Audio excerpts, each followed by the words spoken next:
There, welcome to Intentional Living. I'm Tiffany Mason, and John and I, we are here in West Jefferson, North Carolina, so it's about 2.5 hours away from Charlotte, and we took the boys here. We have a cabin house, which was literally like, I think $45 a night, and my mother-in-law Robin is here, and so we're just spending some time to just unplug from the just day-to-day grind and to really soak in Mother Nature. So Liam's asleep. Yay. He's doing his morning nap, so I have some time to just do this video, do a book review on Montessori Today, which I highly recommend. I'll leave a link to the book in the description. This book, Montessori Today, I got it from the Homeschool Room.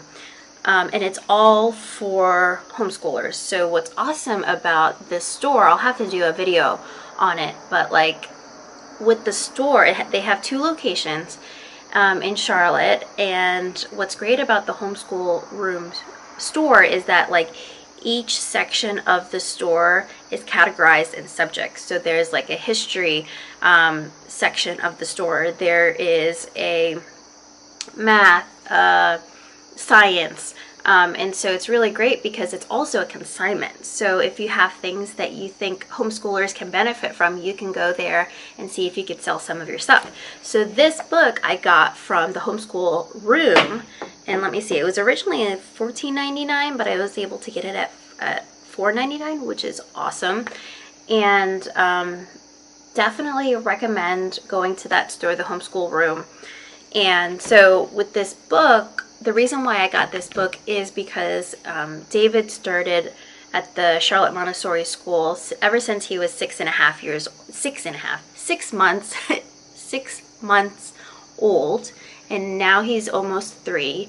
And I can honestly say that the Montessori education has literally changed the way I view life, the way I view being a mother to my 2 kids, the way that we set up our home environment. And so Montessori education, I am like a lifetime fan with this methodology, with this type of education. And so with this book, I'm just about done with it. I wanted to share with you 3 life lessons that I learned from this book. So the first life lesson that I learned when reading Montessori Today is the prepared environment is crucial to the foundation of your child's development. So what do I mean by this? So in a typical Montessori classroom, the teacher, like, it's all about the environment. Once the student steps in the morning into the classroom, the environment is essential. It's not about it's not socializing with the other kids, it's not the materials, it's the environment. It's how a teacher actually puts together the environment so that the child can grow, can learn, as Maria Montessori likes to say, that self-formation of the child. And just to digress a little bit, Maria Montessori, who came up with the Montessori education and this whole methodology, she really believes that from birth to age 6, that really is crucial as far as the brain development of a child. And so Montessori really believes in the prepared environment. So being able to have work that can really foster that self-formation in a child is essential. And Maria Montessori is really big on the brain and the hand coordination, that you don't want a child, especially a young child, to have so much stuff put in front of them so that you think you're trying to be helpful, so you like dump a bunch of toys in front of them. I know I've done this with David, where you want him to be entertained. I just want him to be entertained, so it's like I just dump a bunch of toys, and then like he has to sort through what he wants. But this actually creates a sense of overwhelm for the child. And so what's great about Montessori education is you don't want to overwhelm the child with so many options of what they want to work on for that given time. And so this is one lesson. A prepared environment is essential, is critical to the success and foundation of your child. I think that's something that we could all walk away with, because even as adults, like, I know for me, if I go in the kitchen in the morning and I try to cook breakfast and the kitchen's like a hot mess, I'm like, John, you can cook breakfast today because it's too overwhelming. But when things are in their place, when the pots are, in the cabinet, or when the utensils are in the drawer, like, it gives that sense of you just feel so like having your crap together, emphasizing that you have your stuff together, and when you have that environment that's decluttered, and when you have things where the things you put them with where they belong, it's just like, wow, you have your stuff together. And especially for a child, they're more able to learn in that way when their environment is clean, clutter-free, and they can actually focus on their work for that given time. So that is life lesson number 1 that I learned through this book, is the prepared environment is critical to the foundation and success of a child. And Charlotte Montessori School, if you live in Charlotte, they have a really long wait list. But if you want to look into that school, David's been in there since he was 6 months. We just took him out because we wanted to spend more time with him. But they do such a great job with handpicking their teachers and really investing in their teachers. They have a lot of teacher work week where they invest in their teachers, and they make sure that they have this dedicated time to make sure that the environment in the classrooms can be set up for success for the kids. And so they do just an amazing job investing in their teachers so that the teachers can invest in your children's education and development. So the second life lesson that I learned from this book is self-discipline equals freedom.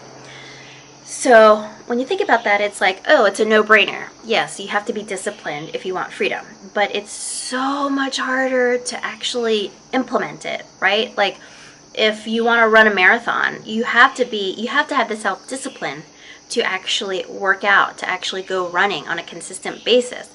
And it's the same for kids. Like, if you want kids to flourish, if you really want them to discover their talents, their gifts, in Montessori education, they're really big on fostering this freedom.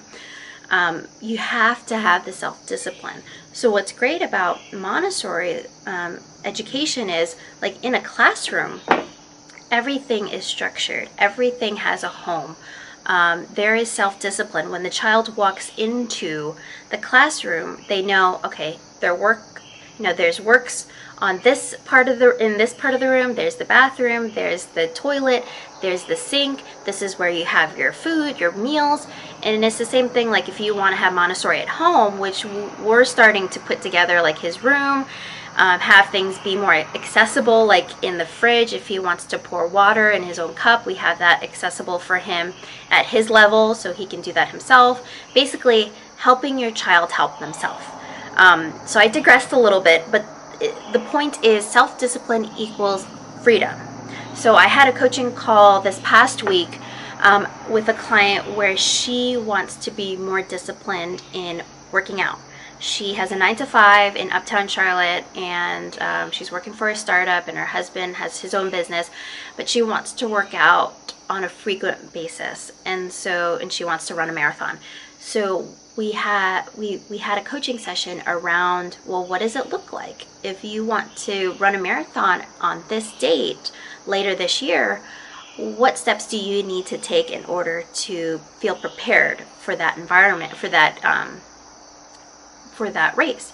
And so we basically broke down her days, and she's going to work out 3 days a week. She's going to do some running, she's going to do some cardio, she's going to take some classes at the local gym. But it's having that self-discipline to actually commit to whatever habits that you want to create, so that you can have the freedom to actually do well, like, so that she could do well with her marathon later this year. So that's the second life lesson that I learned in this book, is that self-discipline really equals freedom. And in this book, the author really talks about the importance of having the self-discipline for yourself as an adult, as a parent, but then also transitioning and transferring that self-discipline onto your kids.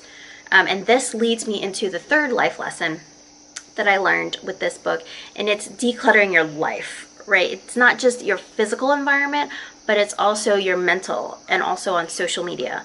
It's like just declutter your life. Because if you think about it, like I have a few friends where they have like an amazing playroom, which is great. Like it's a huge open room, but they have a lot of toys, and it's overwhelming for a child to try to pick and choose what types of work that they want to work on when there's just so many options. And so this is the third life lesson that I think we could all learn from, because I know I'm implementing this in my own life, is just decluttering your life so that you can actually breathe, right? Like there was a point literally where my whole closet was just a big wreck. Like I didn't even want to step in, like inside my closet, because it was just so overwhelming.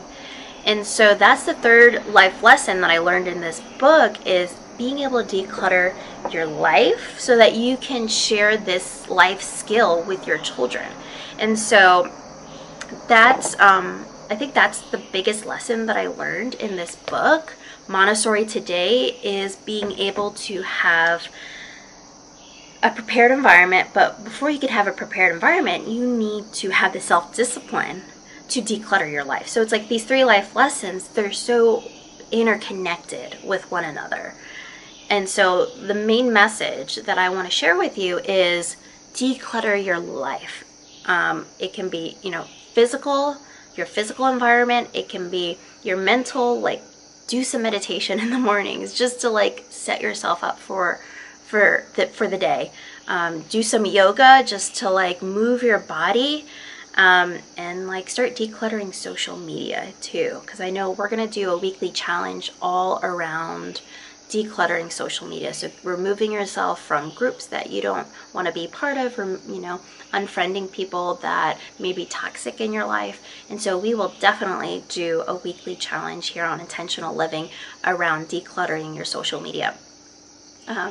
So just to recap, those three life lessons from this book, Montessori Today. The first is a prepared environment is critical to the foundation and success of your child. The second life lesson that I learned from the book is self-discipline equals freedom, right? And so being able to have boundaries, but within those boundaries, being able to observe and empower your child to really discover their interests, their skills, their gifts. And then the third life lesson is declutter your life. So as you go about your day, and then for the next couple weeks, I want you to think about one area in your life that you can declutter. It can be as simple as cleaning out your cabinet, your kitchen cabinet, decluttering that. It can be decluttering your garage. It can be decluttering your closet. But some area in your house where you feel like you can just commit to for the next week, just to declutter. It can be your kids' toy room, but that is the action step that I want you to take for the next week, is to choose an area in your house and to just declutter it. We'll probably have a weekly challenge around this topic of decluttering, especially on social media. So stay tuned for that weekly challenge. And then this is actually something that I talk to my clients very frequently, because a lot of them are moms. The topic about decluttering your life, like this is a topic that I hear often as far as like their biggest struggle around intentional living. So if you need some support, I do offer a self-discovery coaching session. So I will leave a link below in the description where you can fill out a self-discovery form, and then we can have a coaching session and see how I can best support you in designing a more intentional life for yourself. Awesome rest of your day. If you haven't yet subscribed, I'd love for you to join us on this journey to living an intentional life. And until next time, lead with love.